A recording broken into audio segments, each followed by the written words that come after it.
늦은 비 새벽 기도의 첫날 성탄의 아침을 주님과 맞이한 귀한 하나님의 사람들처럼 새벽을 깨우러 나오신 우리 대한가족들을 주님의 이름으로 환영하고 축복합니다. 살아계신 하나님 참 감사합니다. 이 성탄의 아침에 고된 일상 속에 참 어려운 마음 가운데 나신 메시아 그리스도 구원자 예수와 함께 새벽을 깨운 그들처럼 이 성탄의 새벽을 주님과 함께 보내고자 기도의 자리로 나왔습니다. 살아계신 하나님 영광 받아주시고 약속하신 평안으로 심령들 가운데 역사하여 주시옵소서. 하나님, 이 성탄의 아침이 기쁨이 아니라 마음의 어려움이요 고난이요 고통인 사랑하는 내 지체들이 있습니다. 요셉과 마리아가 그러했습니다.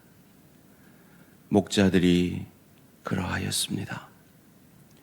주님, 그들 마음에 표적되어 주셔서 위로가 되어 주신 그 하나님께서 우리 이 성탄을 여러 가지 현실의 어려움 때문에 힘들게 맞이하고 있는 항암 중인 내 지체들, 경제적 어려움 가운데 있는 내 지체들, 여러 가지 질병으로 아파하는 내 지체들, 관계의 어려움 가운데, 마음의 어려움 가운데, 믿음의 시험된 지체들, 주님이 성탄의 새벽에 찾아가 주시고 만나 주셔서 표적 되신 이 성탄의 아침에 그들을 위로하여 주시옵소서.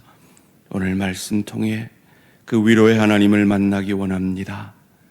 주님, 말씀이 육신이 되셔서 우리를 살려내신 그 주님께서 오늘도 죽은 자 같은 하나님의 자녀들을 살리시는 말씀의 역사가 있게 하여 주시옵소서.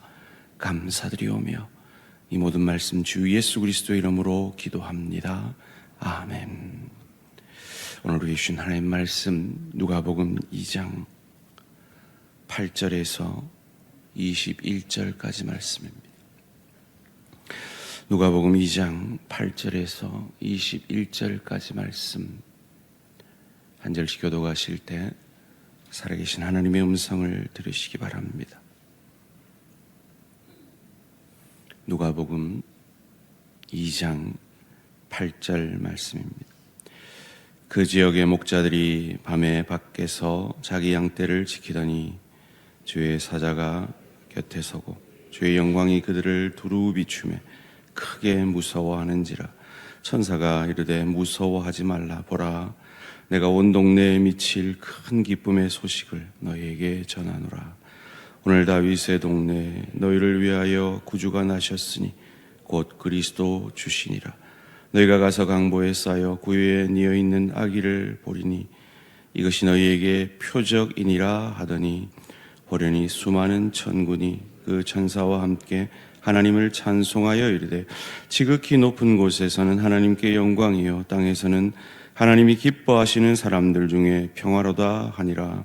천사들이 떠나 하늘로 올라가니 목자가 서로 말하되 이제 베들레헴으로 가서 주께서 우리에게 알리신 바 이 이루어진 일을 보자 하고 빨리 가서 마리아와 요셉과 구유에 누인 아기를 찾아서 보고 천사가 자기들에게 이야기에 대하여 말한 것을 전하니 듣는 자가 다 목자들이 그들에게 말한 것들을 놀랍게 여기되 마리아는 이 모든 말을 마음에 새겨 생각하니라.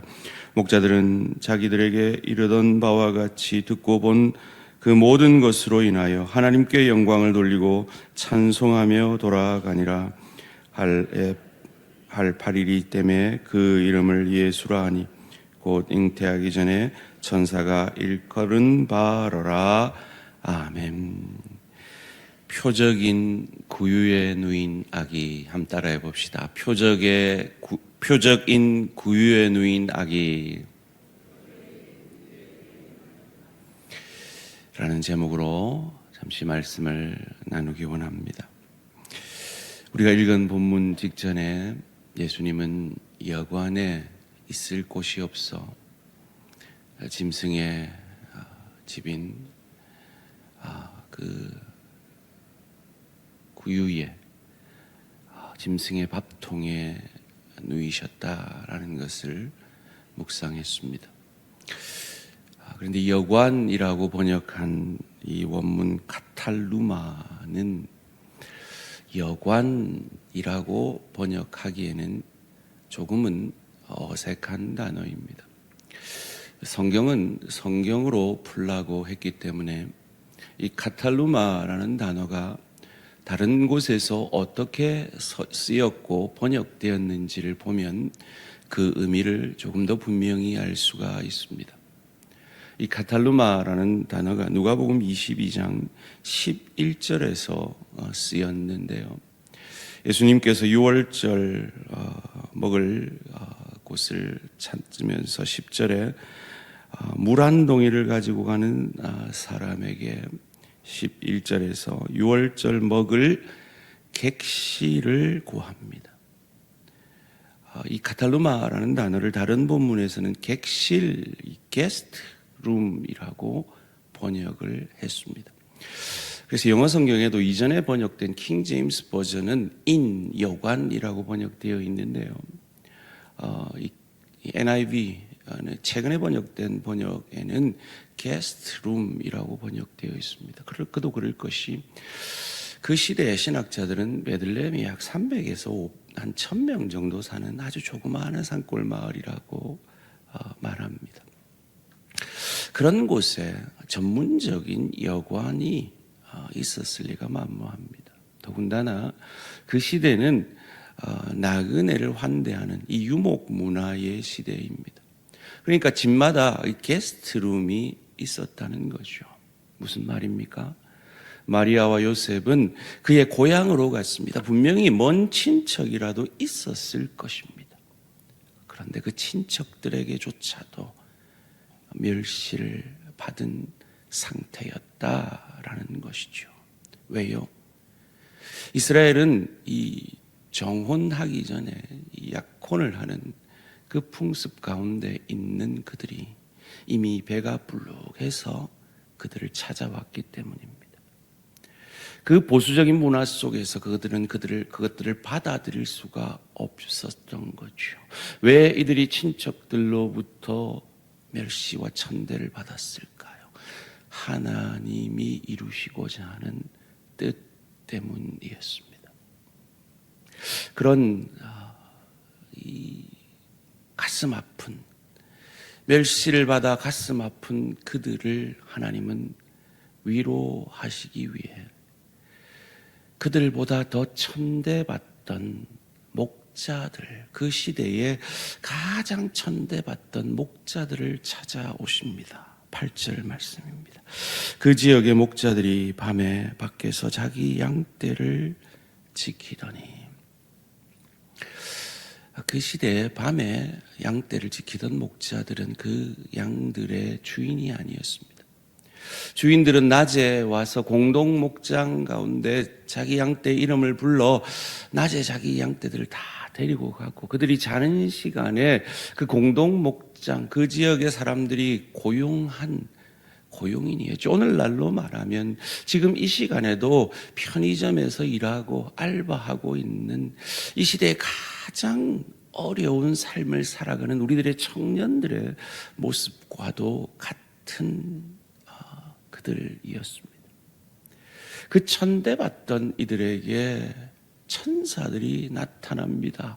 무서워하죠. 그런데 그들에게 말합니다. 무서워하지 말라라고요. 10절 말씀입니다. 천사가 이르되 무서워하지 말라. 보라, 내가 온 백성에게 미칠 큰 기쁨의 소식을 너희에게 전하노라. 그들에게 큰 기쁨의 소식, 복음을 전하고 있습니다. 그 복음이 무엇입니까? 11절 말씀입니다.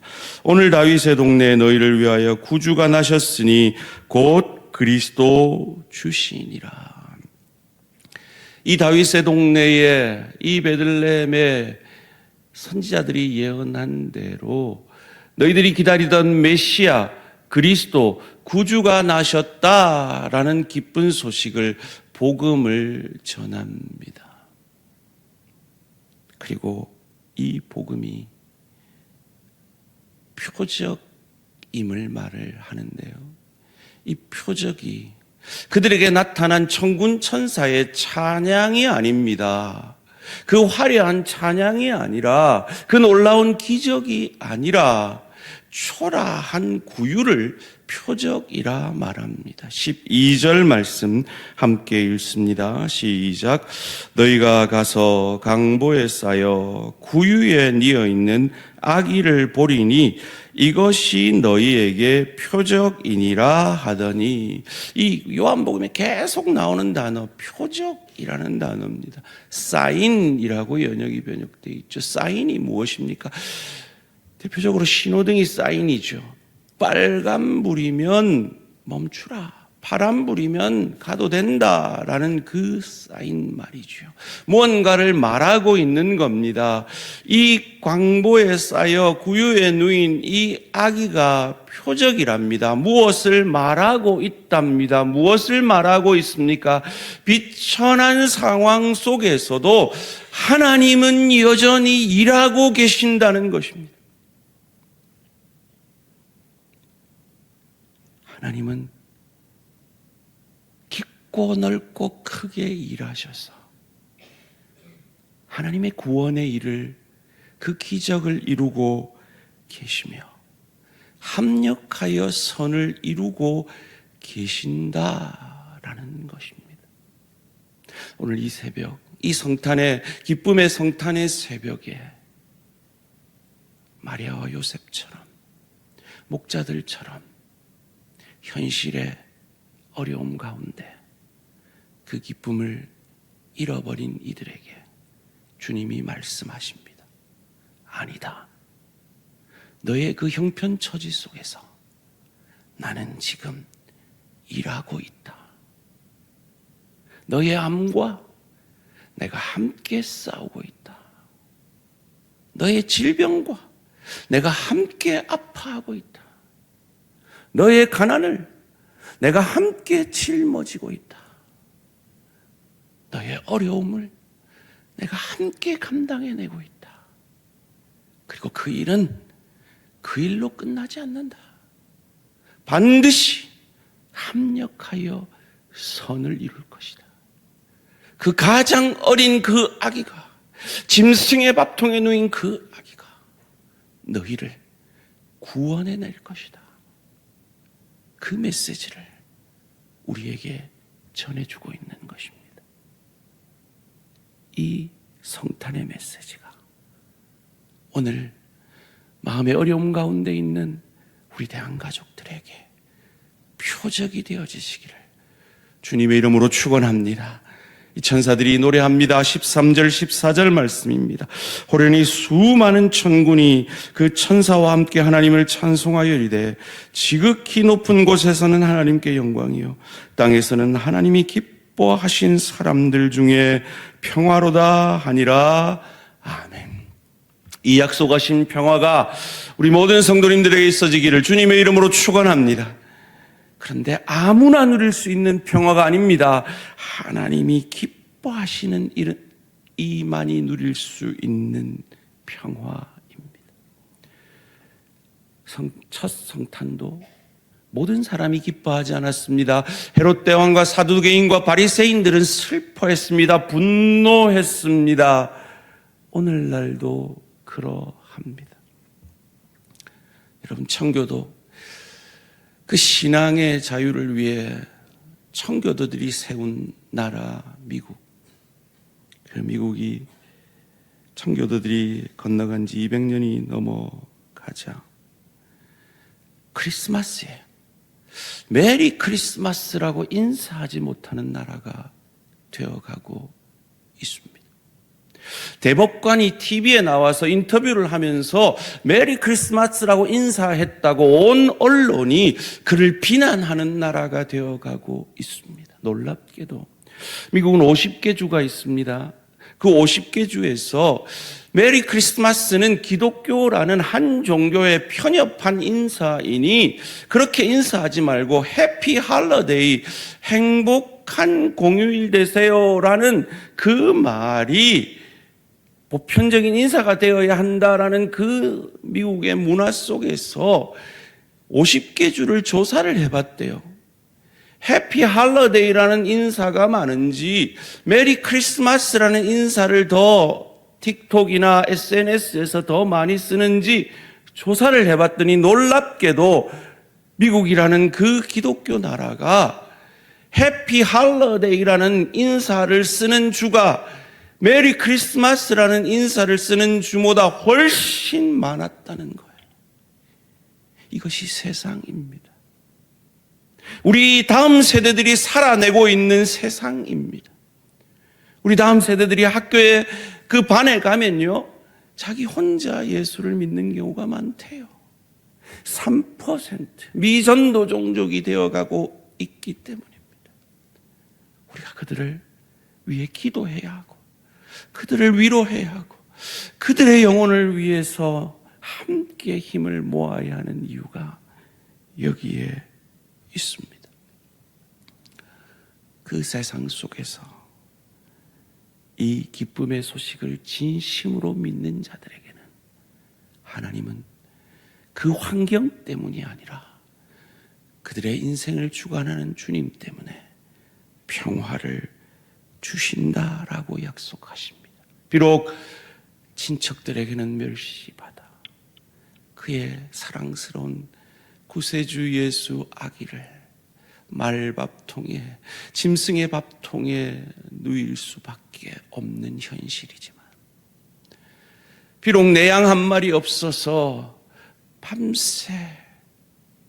새워가며 양떼를 지켜야 하는 그 시대 가장 천민이지만 하나님의 깊고 넓고 크게 일하심을 바라보며 평강을 누리던 그들,